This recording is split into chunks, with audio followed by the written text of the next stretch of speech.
நாச்சியார் திருமொழியில் 9ஆம் திருமொழியில் 6ஆம் பாசுரம் பார்க்கலாம். நாறு நரும் பொழில் மாலிரும் சோலை நம்பிக்கு நான் 100 தடாவில் வெண்ணெய் வாய் நேர்ந்து பராவி வைத்தேன். 100 தடா நிறைந்த அக்கார அடிசில் சொன்னேன். ஏறு திருவுடையான் இன்று வந்து இவை கொள்ளுங்கொலோ. இப்போ இதுக்குள்ள அர்த்தம் பார்க்கலாம். நாறு நரும் பொழில் நல்ல வாசனை மிக இந்த சோலைகள் எல்லாமே நல்ல வாசனையாக இருக்காங்க. எல்லா பக்கம் பூக்கள்லாம் பூத்துருக்கு இல்லையா? அப்படிப்பட்ட திருமலை சோலையில் என்னோட பகவானுக்காக கண்ணபிரானுக்காக நான் என்ன பிரார்த்திச்சிட்டேன் தெரியுமா? 100 தடா வெண்ணெய், அதாவது 100 கங்காளம் முழுக்க வெண்ணெயை வாய் நேர்ந்து பராவி வைத்தேன். நான் உனக்கு சமர்ப்பிக்கிறேன்னு முதல்ல மனசில் நினச்சேன்டா போருமா? அதை வாயால் சொல்லி வச்சா.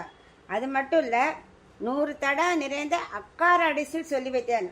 வெண்ணையும் தரேன், அக்கார அடிசிலும் தரேன் 100 தடா. நான் ஏன் வெண்ணையை சொன்னேன் அப்படின்னாக்கா, இவ ஆண்டாள் ஆய்ச்சியர் பாவத்தில் இருக்கா. அவளுக்கு யார் வேணும்? கண்ணன். ஸோ கண்ணனுக்கு என்ன ரொம்ப பிடிக்கும்? வெண்ணெய். அதனால தான் 100 தடா வெண்ணையும் அக்கார அடிசிலும் சொல்லி வச்சுங்கிறேன்னா, இவள் குழந்தை, இப்போ ஒன்றும் அவளை பண்ண முடியாது.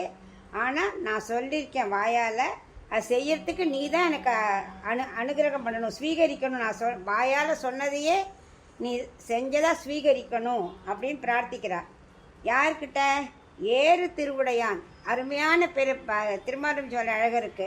இந்த சுந்தரபாபு ஸ்தவத்தில் கூரத்தாழ்வான் அவரோட ஸ்துதியில் ஆரூட ஸ்ரீஹி அப்படிங்கிறார். அதாவது திருமகளை தன்னோட மார்பிளைய வச்சுருக்கார் இல்லையா பகவான். அது அப்படிப்பட்ட செல்வம் உடையவர். திருனா என்ன? செல்வம் வேற. அது நாளுக்கு நாள் ஏறிண்டே போகுமா. அவருக்கு செல்வம் குறையவே குறையாது. அள்ள குறையாத செல்வம் உடையவர் இல்லையா பகவான். அதனால் அதான் ஏறு திருவுடையான்.